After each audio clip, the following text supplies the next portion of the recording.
یہ advance adjustable tax ہیں. اگر آپ ٹیکس فائلر ہیں, اور یہ بات آپ کے توسط سے میں عوام کو بھی بتانا چاہوں گا, تو اگر آپ نے کوئی ٹیکس اپنے ٹیلی فون کارڈ پہ بھی دیا ہے, آپ اس کی بھی ایڈجسٹمنٹ کلیم کر سکتے ہیں. اور اگر آپ کے ٹیکس کی شرح کم ہے تو آپ واپس ٹیکس اس سے لے سکتے ہیں, آپ کو ریفنڈ مل سکتا ہے. اسی طرح اگر آپ نے بجلی کے اوپر دیا ہے, فارن ٹریول کے اوپر دیا ہے, کسی جگہ کے اوپر آپ نے جو ٹیکس دیا ہے, یہ تمام انکم ٹیکس کے ٹیکسز کے جو ہیں یہ ایڈوانس ود ہولڈنگ ٹیکس کی شرح میں ہیں جی. اور یہ تمام آپ ایڈجسٹمنٹ کلیم کر سکتے ہیں. اور اگر آپ کی جو آپ نے دیا ہوا ہے وہ زیادہ ہے اور آپ کی ٹیکس لائبلٹی کم ہے تو آپ کو ریفنڈ مل جائے گا جی. لیکن باجوہ صاحب ریفنڈ تو اتنے آپ آسانی سے کہہ رہے ہیں مل جائے گا, یہ تو جو ریفنڈ مانگتا ہے, جو ریفنڈ فائل کرتا ہے اس کے دل سے پوچھے. یہ تو آپ اربوں روپے روک لیتے ہیں جب آپ کی ضرورت ہوتی ہے, جب آپ کی مرضی ہوتی ہے. آپ نے تو اس کو اتنا سمپل بنا دیا, کاش یہ اتنا سمپل ہوتا. گزارش یہ ہے کہ اس وقت ریفنڈز کے اندر بھی ہم نے مثلا سیلز ٹیکس اگر ریفنڈ آپ دیکھیے تو ہم نے سیلز ٹیکس ریفنڈ اس سے پچھلے سال کے مقابلے میں 14-15 میں 35% زیادہ دیے ہیں جی. اب یہ اماؤنٹ تو دیکھیے, ہمارا تو جو ایک گورنمنٹ نے اپنا کام بھی چلانا ہے, گورنمنٹ کا ایک پروسیس ہے, اس کے اندر جو ریونیو اکٹھا ہوتا ہے وہ گورنمنٹ کے چلانے میں آتا ہے. اس میں کچھ لیگیسی کے ایشو ضرور ہیں جو 3 سال پرانے ہیں, لیکن ہم نے اس کے نہ سٹاک کو بڑھنے دیا اور اس سٹاک کو کم کر رہے ہیں, اور جو فلو جتنا ہے اس کو امید کر رہے ہیں جی سارا. یہ اس وقت جو ہے یہ میں آپ سے گزارش کروں کہ سپٹمبر, اگست اور جون کے جولائی کے ماہ میں ان 3 مہینوں کے اندر بھی ہم نے 20 بلین کے سیلز ٹیکس ریفنڈ دیے ہیں. اچھا, آپ یہ ٹیکس نیٹ بڑھانے کی بات کرتے ہیں کہ ہم سب لوگوں کو ٹیکس بھی لینا ہے. آپ نے ایک سسٹم بنایا اور کہا کہ جی بڑا سمپل طریقہ ہے, جس کا جو شناختی کارڈ نمبر ہے وہی اس کا ٹیکس نمبر ہو گیا تو سارے لوگ ہو گئے نا جی ٹیکس رجسٹرڈ. مگر اس کا مطلب یہ کہ یہ اتنا سمپل نہیں ہے, ایزیئر سیڈ دین ڈن, کہ جی کہ آپ کا شناختی کارڈ ہے یہی آپ کا ٹیکس نمبر ہے. جب سسٹم میں آپ باقاعدہ جاتے ہیں تو ایسی تو سچویشن ابھی نہیں ہے تیار نا. میری نظر میں تو کوئی ایسا اس میں مسئلہ نہیں ہے. ہم نے اپنا نیا جو رجسٹریشن ماڈیول ہے وہ بھی لانچ کر دیا ہے منڈے پرسوں سے جی, اور اس کے اندر بھی صرف آپ کو ریکوائرمنٹ آپ کے شناختی کارڈ کی ہے, اور آپ کے شناختی کارڈ کے نمبر سے ہی آپ کا ٹیکس پروفائل جو کھل جائے گی. آپ جائیے, ہمارے اس وقت ہم 2 طریقوں سے کر رہے ہیں, آن لائن بھی کر رہے ہیں لوگوں کی سہولت کے لیے.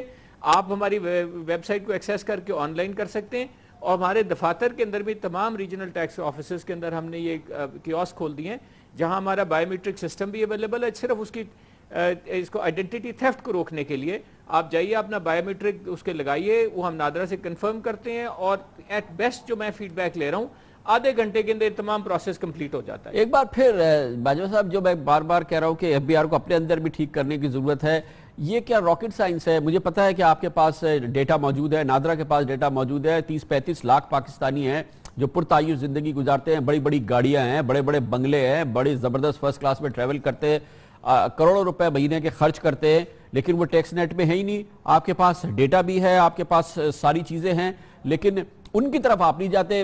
آپ کو سب سے پتلی گردن تو میرے جیسے لوگوں کی ملتی ہے, ادھر کیوں نہیں جاتے آپ؟ جی گزارش یہ ہے کہ یہ جو 30 لاکھ کے ڈیٹا یہ نادرا کی طرف سے یہ بتایا گیا تھا, میرے یہاں آنے سے پہلے کا یہ ایک ایشو چل رہا ہے. میں ادھر آیا, میں نے ان سے فارملی انفارملی ہر طریقے سے ٹیک اپ کیا کہ آپ ہم سے وہ شیئر کریں, اور اس کو ہمارے جو ٹیکس کی قانونی ضرورتیں ہیں اس کو پورا کرتے ہوئے آپ ہمیں وہ ڈیٹا دیں. ابھی تک ہم سے وہ ڈیٹا اس صورت میں شیئر نہیں کیا گیا. ہاؤیور ہم نے خود اپنے آپ ڈیٹا لینا شروع کیا ہوا ہے پچھلے 2 سال سے جی. اس وقت جو آدمی ملک سے باہر ٹریول کرتا ہے اس کا بھی ڈیٹا ہمارے پاس آ رہا ہے, جو ہائی اینڈ ایجوکیشنل انسٹیٹیوشن میں اپنے بچوں کو تعلیم دلوا رہا ہے, جس کا مطلب ہے 2 لاکھ روپے سال کی جس کی فی زیادہ ہے, which turns around to be about 16-17 ہزار روپیہ مہینے کی فی, اس سے اگر اس کے زیادہ ہے, جو کوئی پراپرٹی خریدتا ہے جو 30 لاکھ روپے سے زیادہ ہے, اور جو اور گاڑی خریدتا ہے, یہ تمام ڈیٹا ہم کولیٹ کر رہے ہیں, اور اسی کی بیسس کے اوپر ہم نوٹسز بھیج رہے ہیں.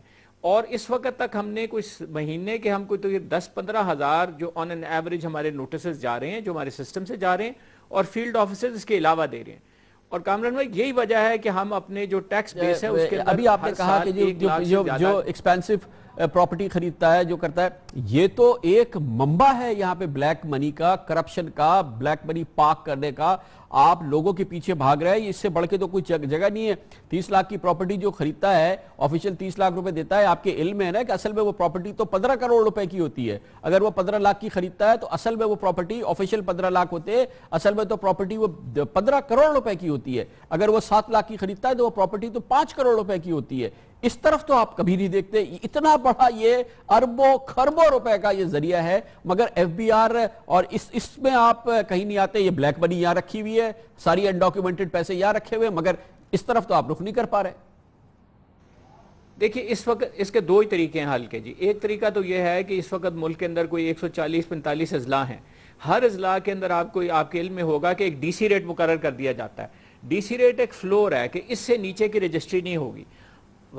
however وہ قانونی تقاضوں کے لیے وہی جو اماؤنٹ ہے اس کو ہمیں ایکسیپٹ کرنا پڑتا ہے. ہم صوبائی حکومتوں کے ساتھ بھی ان کانٹیکٹ ہیں کہ آپ اس کو اپورڈ ریوائز کریں اور اس کو ریئلسٹک نمبر لیں.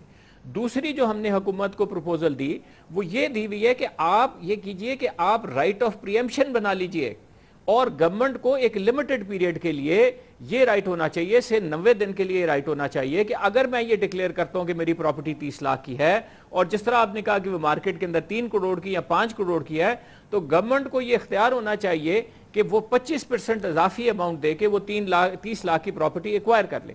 اس طرح ایک ڈیٹرنس کریٹ ہو جائے گا جس کی وجہ سے یہ جو انڈر باجوہ صاحب آپ کو تو خود یہ کرنا ہے. آپ کہاں گورنمنٹ کو مشورہ دے رہے ہیں؟ آپ اٹھائیں قلم اور اٹھائیں تلوار اور چلائیں اور یہ کریں. یہ تو سارے آپ کے کام ہیں, آپ کے اختیار کے. ڈار صاحب کو بتائیے, پرائم منسٹر کو بتائیے, کریں نا یہ فوراً. کس چیز کا انتظار کر رہے ہیں؟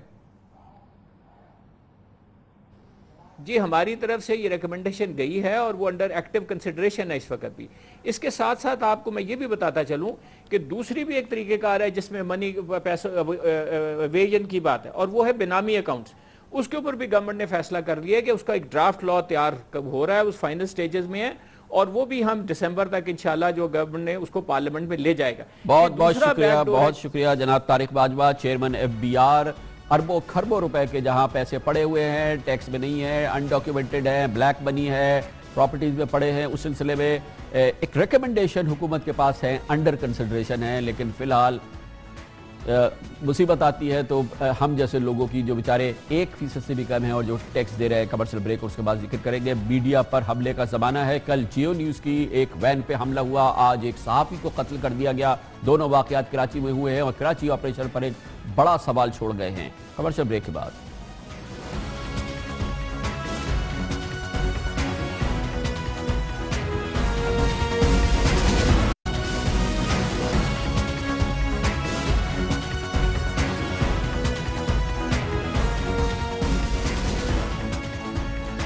Welcome back. ایک بار پھر پاکستان میں میڈیا, خاص طور پہ کراچی میں میڈیا دہشت کی زد میں ہے, اور ایک بار پھر صحافیوں کو دہشت گردی کا نشانہ بنایا جا رہا ہے.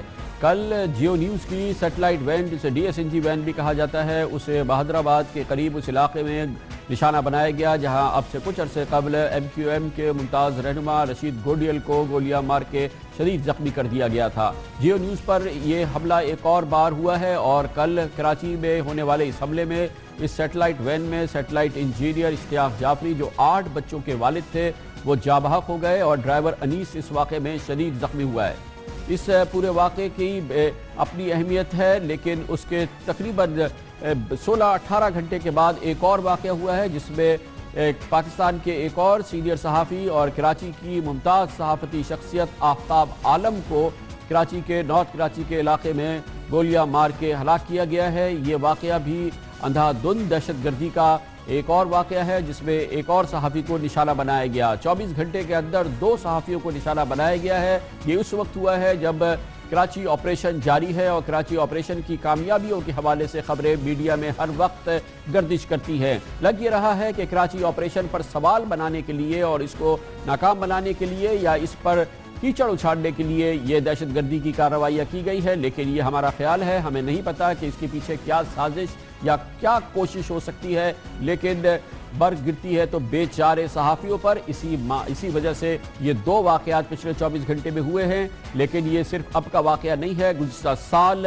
پاکستانی صحافیوں اور میڈیا کا دنیا کا خطرناک ترین ملکوں میں تصور کیا گیا تھا, اس کا باقاعدہ اعلان ہوا تھا, یوم آزادی صحافت گزشتہ سال 3 مئی کو اقوام متحدہ نے پاکستان کو صحافیوں کے لیے خطرناک ترین ملک قرار دیا تھا۔ دنیا میں صحافیوں کے لیے سب سے خطرناک دن پاکستان ہے، یہ اقوام متحدہ نے گزشتہ سال قرار دیا تھا۔ صحافیوں کی عالمی تنظیم انٹرنیشنل فیڈرل آف جرنلسٹ نے گزشتہ سال اپنی 24ویں سالانہ رپورٹ میں کہا تھا 2014 کے دوران پاکستان میں 14 صحافیوں کو ٹارگٹ کر کے قتل کیا گیا۔ کراچی میں اس قسم کے مختلف واقعات ہوتے رہے ہیں، لیکن سب سے بڑی بات یہ ہے کہ بہت مشکل ہوتا ہے کہ جب میڈیا پہ حملہ ہو تو اس کے پس پردہ ہاتھ یا اس کے سامنے والے ہاتھوں کو شناخت کیا جا سکے۔ اس سلسلے میں ایک بہت اہم واقعہ سن 2013 میں ہوا تھا، جب پاکستان کے ممتاز سینئر صحافی اینکر پرسن جناب حامد میر کو، جو جیو نیوز سے وابستہ تھے، ان کو کراچی میں شدید دہشت گردی کا نشانہ بنایا گیا تھا۔